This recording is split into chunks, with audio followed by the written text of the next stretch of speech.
Halo, selamat pagi, selamat siang, selamat sore, selamat malam teman-teman semua. Kali ini kita berada di minggu ke-9 tentang mata kuliah algoritma lanjut gitu ya. Nah, kali ini kita akan membahas sesuatu yang algoritma yang baru lagi, yaitu mengenai algoritma greedy.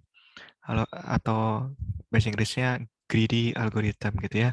Nah, salah satu contoh algoritma greedy ada algoritma Dijkstra, ada algoritma Huffman-Cott, dan ada algoritma Prim, Kruskal, dan lain-lain gitu ya. Nah, namun di sini di contoh di pembahasan kali ini kita akan membahas apa itu algoritma greedy, kemudian contohnya yaitu mengimplementasikan algoritma Dijkstra, kemudian algoritma si Huffman-Cott ini. Apa sih itu sebenarnya gitu ya. Oke, di sini saya lupa bawa pen, jadi kalian perhatikan aja pointer saya gini ya. Perhatikan pointer saya ketika saya menjelaskan gitu ya. Oke, langsung saja mulai. Kita akan membahas tentang algoritma greedy gitu ya. Atau algoritma greedy secara bahasa Indonesianya. Jadi sesuai namanya, greedy. Greedy itu kan tamak gitu ya. Algoritma ini ya tamak gitulah intinya seperti itu. Tamak dalam artian apa? Nanti kita lihat. Oke, jadi algoritma greedy adalah merupakan salah satu algoritma yang populer gitu ya untuk masalah optimasi. Jadi untuk masalah optimasi ada banyak sekali algoritma. Ada algoritma yang meta heuristik dan ada algoritma yang enggak meta heuristik. Untuk yang meta heuristik itu lebih condong ke artificial intelligence-nya. Nah, untuk algoritma greedy ini ke arah ke sana tapi belum ke meta heuristiknya. Oke. Jadi seperti itu ya, semoga bisa ditangkap. Jadi algoritma greedy ini salah satu algoritma yang paling populer gitu ya. Atau paling dasar, paling populer untuk memecahkan persoalan si optimasi ini. Jadi kalau berbicara tentang optimasi, berarti kita berbicara tentang meminimumkan sesuatu persoalan atau memaksimalkan sesuatu persoalan gitu ya. Jadi ada dua persoalan optimasi yaitu ada maksimasi dan ada minimasi gitu ya. Nah, persoalan optimasi ini mencari persoalan yang mencari solusi optimum. Nah, optimum di sini dalam artian bisa maksimasi, bisa minimasi tergantung indeks soalnya. Nanti kita lihat contohnya gitu ya. Oke, di sini ada persoalan optimasi. Misalkan nih, kita diberikan uang senilai A. Nah, kita diminta menukar A dengan koin-koin yang ada. Nah, tapi inginnya kita menukar koinnya itu dengan jumlah minimum. Jadi, berapa jumlah minimum koin yang diperlukan untuk penukaran tersebut? Ini salah satu contoh persoalan optimasi dengan kasus minimasi gitu ya. Nah, contohnya seperti ini. Misalkan kita diberikan ada banyak koin nih, ada 1, ada 5, ada 10, ada 25. Nah, kemudian kita punya nih uang senilai A, yaitu nilainya itu 32. Tapi yang 32 ini kita ingin menukarkan dengan koin-koin ini, tapi kita ingin jumlahnya paling sedikit gitu ya. Jumlahnya paling sedikit. Kan ada banyak nih, misalkan kita nukar koin, misalkan 32. Ini kan bisa ditukar satu per satu per satu sebanyak 32. Itu bisa ya. Kemudian 32 juga bisa di ini 5 plus 5 plus 5 plus 5 plus 10 plus 1 plus 1 itu juga bisa 7 koin. 32 juga bisa ini 10 plus 10 plus 10 plus 1 plus 1 juga 32 itu 5 koin. Tapi kan kita pengennya jumlah minimum koinnya itu paling minimal gitu ya. Itu bisa diselesaikan dengan si algoritma greedy salah satunya gitu ya. Contohnya algoritma greedy ini yang paling minimum adalah 32 itu adalah 25 plus 5 plus 1 plus 1. Nah, ini kan cuma 4 koin gitu ya. Nah, gimana cara menentukan ini? Ini bisa menggunakan si algoritma greedy-nya itu atau algoritma tamaknya itu. Jadi gini ya, sesuai namanya greedy itu rakus, tamak, loba gitu ya. Jadi maksudnya rakus, tamak, loba itu istilahnya awalnya tuh dicoba dicoba semua, awalnya dicoba semua, dipilih yang paling optimal, intinya seperti itu. Gitu, greedy. Prinsip greedy itu take what you can get now gitu. Jadi ketika dia itu memperoleh sesuatu yang optimal atau sesuatu yang minimal itu langsung di take gitu ya. Take what you can get now gitu. Intinya di take misalkan. Nanti dijelasin kok. Jadi algoritma greedy itu membentuk solusi langkah per langkah, step by step. Nah, di step by step ini dipilih langkah yang paling optimal ya, atau yang paling minimal, yang paling maksimal. Intinya dipilih setiap langkah itu per paling optimal. Intinya seperti itu algoritma greedy. Jadi take what you can get now gitu ya. Tapi step by step dipilih dipilih langkah yang paling optimal. Jadi ini pada setiap langkah terdapat banyak pilihan kan. Pada setiap langkah misal nanti ada contoh, ada setiap langkah itu terdapat banyak pilihan. Nah, si algoritma greedy yaitu per langkahnya itu memilih sesuatu keputusan yang terbaik gitu ya. Sesuatu yang terbaik dengan harapan nanti solusi optimalnya adalah sesuatu yang terbaik. Itunya seperti itu. Nih, pada setiap langkah kita membuat pilihan yang optimum. Jadi setiap langkah kita pilih yang paling optimum. Misalkan dalam kasus ini kasusnya misalkan minimasi, berarti yang paling minimum kita pilih misalkan, atau kasusnya maksimasi ya disesuaikan kasusnya ini seperti itu. Nah, pada setiap langkah kita memilih pilihan yang optimum. Nah, ini dengan harapan bahwa langkah sisanya itu akan mengarah ke solusi yang optimum global atau optimum yang kita cari, kita inginkan. Nah, ini salah satu kekurangan algoritma greedy gitu ya. Karena di sini take what you can get now gitu ya. Istilahnya dia itu memilih langkah per langkah optimum, yang paling optimum dengan harapan di solusi akhirnya kita ingin memperoleh optimum global, tapi ini bisa jadi menjadi jebakan karena tidak semua algoritma greedy ini sesuai gitu ya, sesuai yang kita inginkan. Nanti ada contohnya ini seperti itu. Oke, ini algoritma greedy yang saya jelaskan tadi ya, memecahkan masalah langkah per langkah, tapi langkah per langkahnya itu mengambil pilihan yang terbaik nih, pilihan yang terbaik. Karena prinsipnya adalah take what you can get now. Ketika menemui solusi yang terbaik, kita pilih langkahnya itu. Kemudian dilanjutkan ke langkah kedua, kemudian dipilih yang terbaik lagi, langkah ketiga, dan langkah sampai ke langkah ke N gitu. Ini seperti itu. Dengan harapan yaitu dengan memilih nilai optimum di setiap langkahnya, harapannya di nilai akhirnya yang kita inginkan adalah optimum global. Harapannya gitu ya. Tapi kadang tidak sesuai harapan kalau algoritma greedy ini. Nah, contohnya di permasalahan uang tadi. Uang tadi kita mempunyai uang sebesar 32 nih. Tapi koin yang tersedia itu 1, 5, 10, dan 25. Nah, bagaimana algoritma greedy itu mendapatkan jumlah koin yang paling minimum gitu ya. Kan misalkan nih, langkah pertama kita pilih satu buah koin yang mendekati 32, yaitu kan 25 ya. Nah, kita simpan 25 di sini. Kemudian kita pilih koin lagi yang mendekati 32. Kita nggak mungkin pilih 25 ya, karena 25 tambah 25 itu 50. Melebihi 32. Makanya kita tik 25 hanya ada satu. Nah, kemudian kita juga tidak mungkin memilih 10. Karena 25 plus 10 adalah 35. Sudah melebihi 32, nggak mungkin. Berarti pilihan yang kedua adalah kita memilih 5. 5 koin. 5 yang koin kelima maksudnya. Koin yang bernilai 5 maksudnya. Jadi 25 plus 5 masih 30 ya, masih bisa gitu ya, 5. Nah, kemudian yang berikutnya kita pengen yang terpilih solusi yang terbaik lagi. Pilih 5 lagi, nggak bisa gitu ya. Berarti nggak boleh dipilih nih 5. Berarti kan kalau kita pilih 5 berarti 30 plus 5, 35 nggak bisa gitu ya. Berarti kita pilih sisanya. Oh, ada satu nih, bisa nih. 25 plus 5 plus 1 masih bisa di koin ketiga. Kemudian berikutnya lagi, satu masih bisa. 25 plus 5 plus 1 plus 1 32. Kita pilih satu lagi nggak bisa karena ini udah solusi optimum yaitu 32. Jadi solusinya ada jumlah koin minimum sebanyak 4 gitu ya. 4 koinnya itu 4 koin apa aja? Yaitu 25-nya ada satu, 5-nya ada satu, dan satunya ada dua gitu ya. Paham ya? Jadi algoritma greedy itu memilih langkah per langkah yang paling optimum. Kalau di sini kasusnya langkah pertama yang paling optimum adalah yang mendekati 32, yaitu 25. Langkah pertama. Kemudian langkah kedua, kita nggak mungkin pilih 25 karena melebihi tadi ya. Nggak mungkin pilih 10 karena melebihi. Berarti yang optimum adalah 5 karena yang paling mendekati 32, yaitu 25 plus 5 sama dengan 30 dan seterusnya yang seperti saya jelaskan sebelumnya. Intinya seperti itu ya, teman-teman semua. Nah, di algoritma greedy itu ada beberapa elemen yang harus kita ketahui di suatu algoritma greedy. Karena kita akan mengcoding gitu ya, akan mengcoding di suatu bahasa pemrograman. Kalian misalkan bahasa C, C++, Java, kemudian Python, R, dan lain-lain gitu ya. Nah, kemudian di elemen-elemen algoritma greedy yang harus kalian ketahui yaitu adalah yang pertama adalah himpunan kandidat. Kandidatnya apa aja? Misalkan kandidatnya yang tadi, misalkan koin-koinnya. Koin-koinnya misalkan ada apa aja tadi? 1, 5, 10, berapa? 25 ya. kalau nggak salah. Oh, himpunan solusi. Solusinya apa aja himpunannya? Ini berasal dari himpunan kandidat nanti. Ini saling berkaitan nih.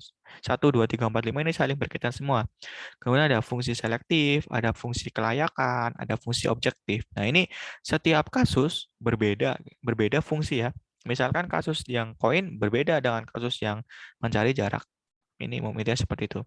Nah, ini dengan kata lain, algoritma greedy itu melibatkan pencarian sebuah himpunan bagian S dari himpunan kandidat C. Jadi intinya kita mencari himpunan solusi gitu ya. Tapi himpunan solusi ini berasal dari himpunan kandidat yang kita pilih. Misalkan yang himpunan kandidat yang tadi kan ada 1, 5, 10 dan berapa? 25. Nah, itu semua hanya kandidat, tapi belum tentu menjadi solusi. Contohnya yang 10 itu nggak jadi solusi di sini gitu ya. Ini seperti itu. Jadi nggak semua kandidat itu menjadi solusi. Jadi solusi ini memilih beberapa kandidat yang sesuai dengan si fungsi kelayakannya gitu ya, fungsi objektifnya. Nah, gitu ya. Yang harus memenuhi beberapa kriteria yang ditentukan, yaitu menyatakan suatu solusi dan S dioptimasi oleh fungsi yang objektif. Ini seperti itu. Fungsi objektif yang di kasus ini adalah memperoleh jumlah koin yang paling minimum. Gitu, intinya seperti itu. Nah, pada permasalahan penukaran, ini adalah kalau kita tahu ya, tadi yang udah jelaskan himpunan kandidatnya ada himpunan yang menuju ke solusi, kandidat-kandidat solusi ada 1, 5, 10, dan 25. Kemudian himpunan solusi adalah total koin yang dipilih tepat sama jumlahnya dengan nilai uang yang ditentukan kayak tadi ya. Kemudian selektif, yaitu pilihlah koin yang bernilai tinggi dulu ya. Nah, tadi kan bernilai tinggi dulu yang mendekati 32 dari himpunan kandidat yang tersisa. Nah, fungsi kelayakan itu memeriksa apakah total dari himpunan koin yang dipilih tidak melebihi jumlah uang yang harus dibayar. Seperti tadi ya, misalkan kalau melebihi, misalkan 25 plus 10 itu kan 35, melebihi 32 berarti nggak layak. Berarti ini fungsi layak itu dijalankan gitu ya. Nah, kita balik lagi ke kandidatnya memilih memilih koin lain agar fungsi layaknya ini terpenuhi. Nah, intinya seperti itu. Nah, fungsi objektif ini adalah jumlah koin yang digunakan minimum. Intinya seperti itu. Nah, di sini adalah skema algoritma greedy-nya atau atau istilah programmingnya pseudocode-nya gitu ya. Nah, di sini yang perlu dideklarasikan di dalam codingnya nanti adalah yang pertama adalah kandidatnya tentunya. Kandidatnya dan himpunan kandidatnya. Misalkan di sini kandidatnya kita misalkan X, kemudian himpunan kandidatnya kita misalkan S. Nah, algoritmanya bagaimana cara kerjanya di bahasa pemrograman? Bagaimana cara kita mentranslatekan suatu permasalahan di dalam codingannya? Ini seperti itu. Nah, kalau di dalam greedy ini yang perlu kita deklarasikan yang pertama adalah kandidat dan himpunan kandidat. Kemudian algoritmanya kita tentukan dulu nih. Kan solusinya itu kosong dulu. Solusinya kosong dulu karena solusinya itu akan memilih kandidat-kandidat. Makanya di sini solusi inisialisasi solusinya adalah kosong dulu. Kemudian kita lakukan looping gitu ya. Looping. Selama solusinya itu belum terpenuhi fungsi kelayakannya dan si kandidatnya itu belum kosong gitu ya, tidak kosong, maka lakukan ini, lakukan ini. Misalkan kita pilih sebuah kandidat dari C. Kita pilih sebuah kandidat dari C, misalkan kandidatnya X gitu ya. Misalkan X. Kemudian karena X ini sudah dipilih menjadi solusi gitu ya, maka kandidatnya si C ini akan si X-nya itu nggak akan ikut si kandidatnya ini kan. Nah, ini seperti itu karena udah dipilih. Kemudian jika layak, intinya solusi X itu masuk ke dalam solusi, oh ternyata diperiksa layak, maka si S digabung si X ini kandidatnya itu akan menjadi si solusi. Ini seperti itu. Nah, kemudian ini akan looping terus ketika kondisi ini tidak terpenuhi. Misalkan ketika C-nya itu sudah habis nih, sudah habis. Misalkan kalau contoh yang tadi ya, kandidatnya kan ada 1, 2, 5, berapa? 1, 5, 10, 25. Misalkan saat 25 udah dipilih, 10 udah nggak layak. Kemudian 5 dipilih, 1 dipilih, udah diperiksa semua kan himpunannya kosong nih C-nya. Nah, makanya proses itu nanti akan berhenti. Ini seperti itu. Itu ya, paham ya untuk algoritma greedy-nya. Oke, ini seperti itu. Nah, ini algoritma greedy itu belum tentu optimum gitu ya, belum tentu optimum. Ini ada kekurangan di algoritma greedy gitu sih. Karena algoritma greedy itu take what you can get now gitu ya. Memilih solusi per langkahnya itu yang terbaik, tapi dengan harapan itu mencapai solusi yang terbaik, tapi itu belum tentu mencapai solusi yang kita inginkan. Itu solusi yang optimal, belum tentu. Nah, ini warning nih, ada warning. Optimum global itu, sorry, belum tentu merupakan solusi yang optimum terbaik, tetapi suboptimum atau pseudo optimumnya, hanya lokalnya. Ini hanya lokal optimum aja, intinya seperti itu. Nah, contohnya, oke, ini alasannya kenapa? Karena algoritma greedy itu tidak mengecek seluruhnya, karena tadi perlangkahnya hanya dipilih yang terbaik. Belum tentu belum tentu yang dipilih yang terbaik itu menuju ke solusi yang terbaik gitu ya. Padahal misalkan kita ada dua pilihan nih. Yang pilihan pertama 5 bobotnya, yang pilihan kedua 3. Dengan algoritma greedy kita milih 3. Padahal untuk mencapai solusi yang terbaik kita bisa memilih bobot yang 5. Ini seperti itu ya. Semoga masih bisa dipahami ya.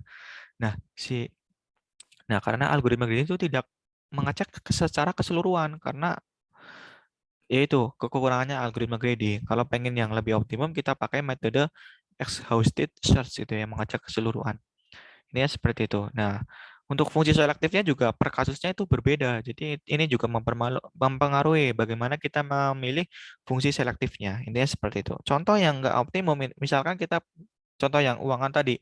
Yang uang tadi kan untuk kasus yang uang tadi kebetulan optimum, tapi ada kasus yang kita pakai algoritma greedy ternyata nggak optimum. Misalkan kita ada 5, ada koin 5, 4, 3, dan 1. Uang yang ingin ditukar adalah 7. Kalau kita menggunakan algoritma greedy, maka kita pilih yang mendekati 7. 5 ya. 5. Di sini 5. Kemudian 4 nggak mungkin, karena 5 plus 4, 9. Nggak mungkin. 3 juga nggak mungkin, karena 5 plus 3 adalah 8. Nggak mungkin ya. Maka di sini 1 yang mungkin. 5 plus 1. Masih 6, masih mungkin. Plus 1 lagi. Oh, 7. Udah. Jadi ini solusi greedy-nya adalah ada 3 koin, 5, 1, 1. Padahal bisa juga yang optimum itu 4 plus 3. Nah, cuma 2 koin. Nah, ini salah satu contoh algoritma greedy yang tidak optimum. Intinya seperti itu gitu ya. Dan contoh lain, ini BC juga sama. Kalian coba ya, ini juga sudah dituliskan solusinya, kalian coba gitu ya. Maksudnya coba mengartikan kenapa 10, kenapa satu gitu ya. Ini seperti itu.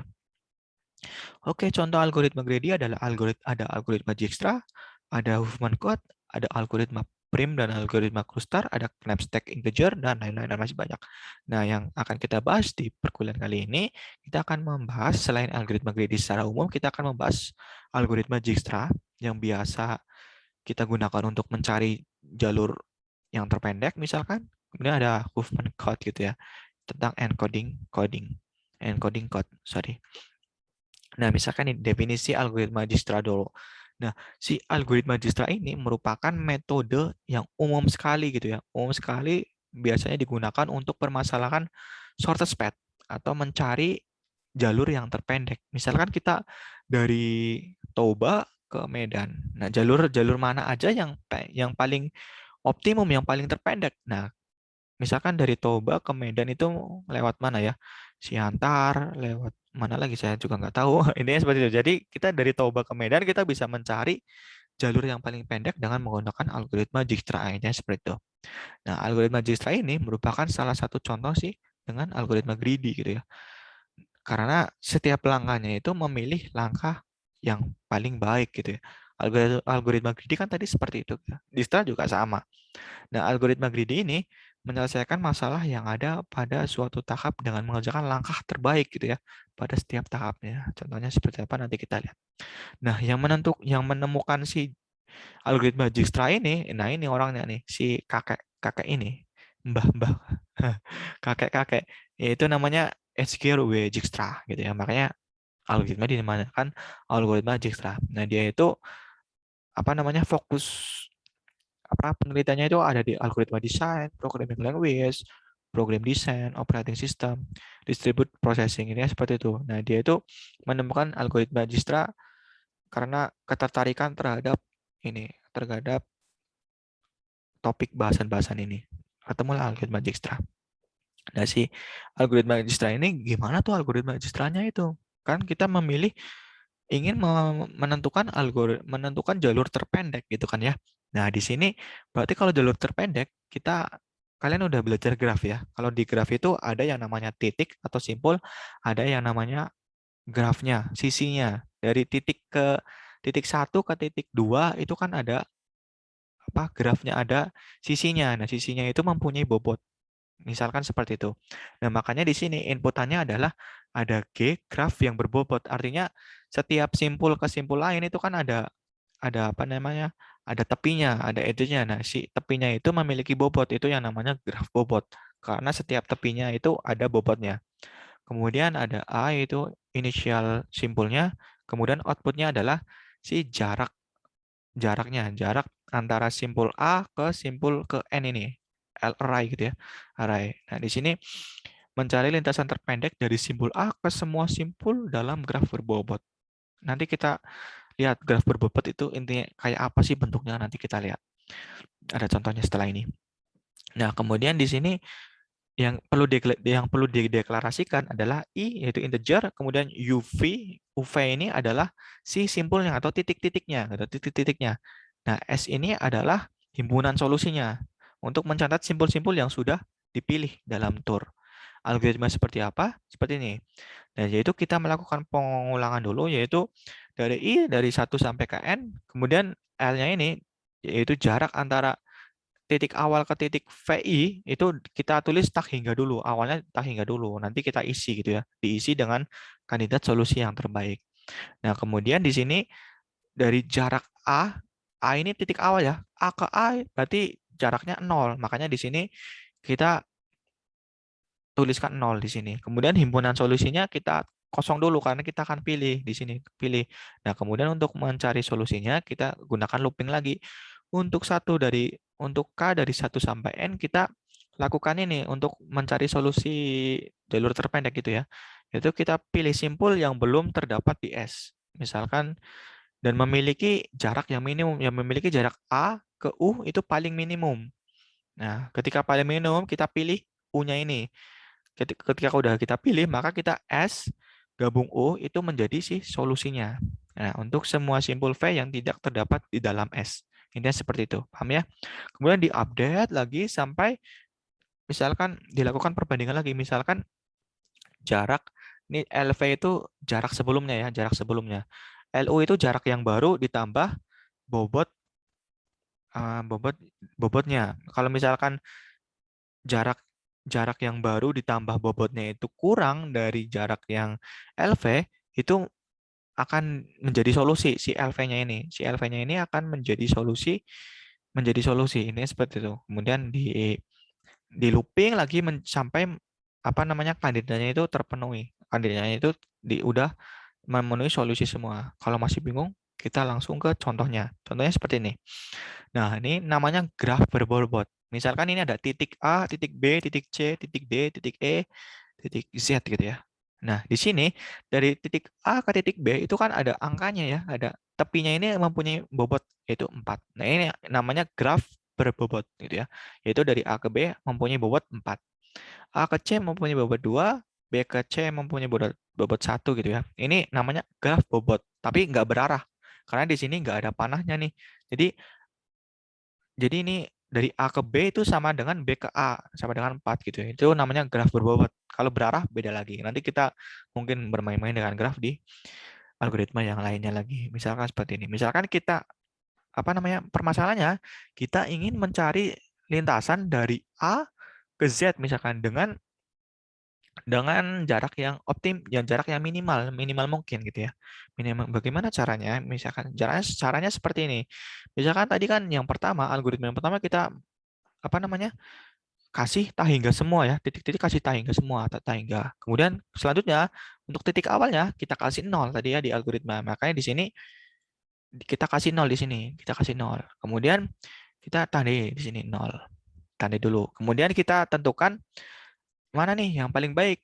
Sorry. Mana nih yang paling baik, dari A ke B dulu apa dari A ke C dulu? Nah, kita periksa nih dari A ke B itu 4, dari A ke C itu 2. Nah, 2 di sini. Yang paling minimum kan 2 ya. 0 plus 2 atau 0 plus 4? 2. Berarti di sini dipilih 2 nih. Makanya di sini 2. Nih, di sini link lain nih. A 0 plus 2. Di sini 2 gitu ya. Kemudian dari simpul check kita ada beberapa pilihan nih. Ada ke 1, ada ke 8, ada ke 10. Nah, pilih yang mana nih yang paling minimum? Yang paling minimum di antara tiga ini kan adalah satu ya, satu di sini ya. Makanya di sini dipilih satu nih, dipilih satu. Nah, kemudian nih satu nih. Kemudian dari B ini ada satu pilihan aja, makanya di sini langsung ke D nih, langsung ke D. Nah, dari ke D ini ada tiga pilihan lagi nih. Yang paling minimum kan antara 8, 2, dan 6 ada dua ya. Makanya di sini dipilih yang dua. Kemudian ke Z. Nanti hasilnya seperti ini. A, B, C, D, E, dan Z. Intinya seperti itu. Oke, paham ya? Gampang kan ya algoritma Dijkstra itu? Gitu, intinya seperti itu. Nah, algoritma Dijkstra itu juga bisa apa namanya? Diterapkan di routing pada jaringan komputer. Misalkan kan kita kalau zaman sekarang pakai cloud computing gitu ya, cloud computing. Kalau misalkan kita mengirim data dari Indonesia ke Amerika atau ke Inggris atau ke Libanon atau ke Jepang atau ke mana lagi? Ke ya kemana-mana gitu ya. Itu kan sekarang menggunakan cloud computing gitu ya. Di cloud computing itu ada banyak server di sana, ada banyak server di jaringan-jaringan. Nah, kita kan nggak mungkin dari Indonesia langsung ke Amerika. Itu nanti akan misalkan satu jalur jalur aja itu nggak mungkin karena dari Indonesia ke Amerika biasanya ada beberapa jalur yang harus dilewati data-data itu agar langsung cepat dan paling minimum biayanya ini seperti itu. Nah, ini juga bisa diterapkan di situ. Misalkan di sini nih dari router 1 kita pengen ke router 2. Nah, ini kan nggak mungkin kan langsung ke 104 second gitu ya. Apa namanya?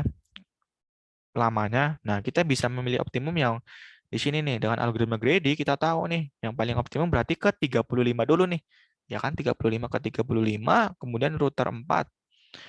Kemudian ke 15 sama 10 berarti dipilih 10 nih. Berarti kalau ke router 2 kita harus ke router 4 baru ke router 2 lebih lebih cepat 35 per 10 45 dibanding langsung gitu ya. Nah, itu fungsinya. Ini seperti itu. Ini juga bisa dicek lagi ya. Ini ada tabel-tabelnya. Ini juga bisa dicek. Caranya seperti itu. Misalkan kita di sini saya contohin satu, misalkan router awalnya 2. Kita pengen ke 1 nih, router awalnya 2, kita pengen ke 1. Nggak mungkin kan langsung 104, padahal ada yang lebih cepat.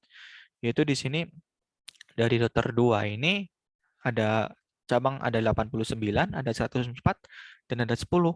Nah, yang paling kecil adalah si 10. Makanya di sini router 2 harus ke router 4 dulu karena 10 second. Kemudian dari 4 ada banyak cabang nih, ada 35, ada 15 gitu ya. 2 ke 1. Oh, karena ke 1 langsung aja ya. 10 plus 35 ke sini. Makanya si 45 dibanding 104 second. Ini seperti lebih cepat gitu kan ya. Oke, ini juga coba aja karena udah dijelaskan. Kemudian selanjutnya adalah Huffman code gitu ya. Huffman code ini misalkan kita mempunyai binary, misalkan kita mempunyai bilangan ASCII gitu ya, bilangan ASCII. Satu itu kan mempunyai misalkan bilangan ASCII. Kalau misalkan kita nggak encode, misalkan kita memakai bilangan ASCII aja itu akan me, menggunakan bit storage yang misalkan lebih gede daripada si Huffman code ini seperti itu. Kalau masih bingung nanti kita coba. Oke, teorinya seperti ini. Sebuah source data itu dapat dikodekan dengan rata-rata panjang kode mendekati entropi dari source data. Nah, pada tahun 52 ini si Huffman ini adalah salah satu murid di MIT. Di MIT itu di mana ya? Di Amerika kalau nggak salah.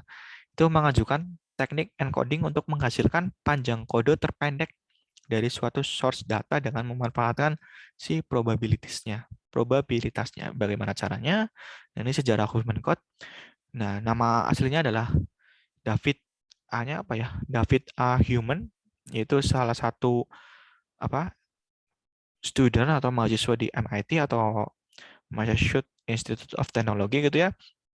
Dia itu sedang mengerjakan tugas kuliah. Jadi kalian kalau dikasih tugas bisa aja kalian menemukan algoritma yang baru gitu kan ya.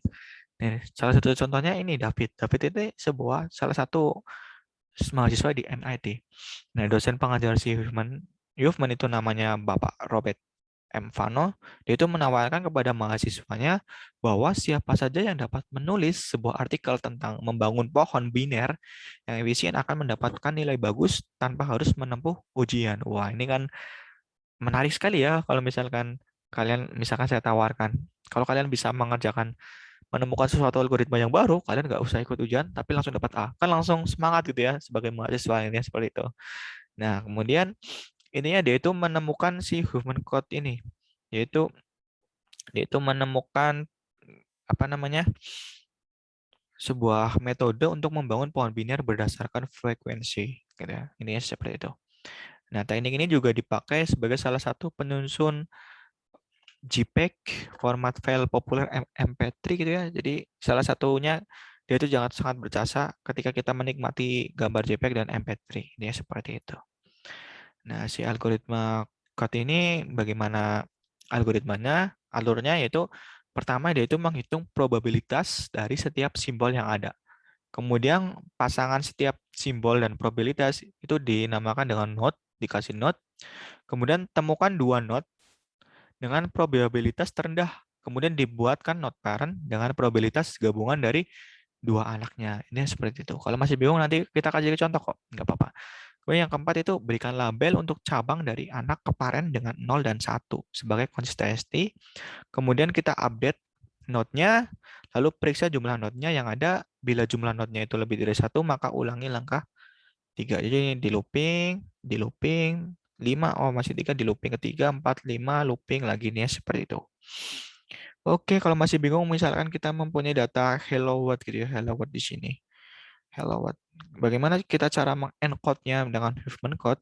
Misalkan seperti ini. Kalau misalkan ini kan ada 11 karakter ya.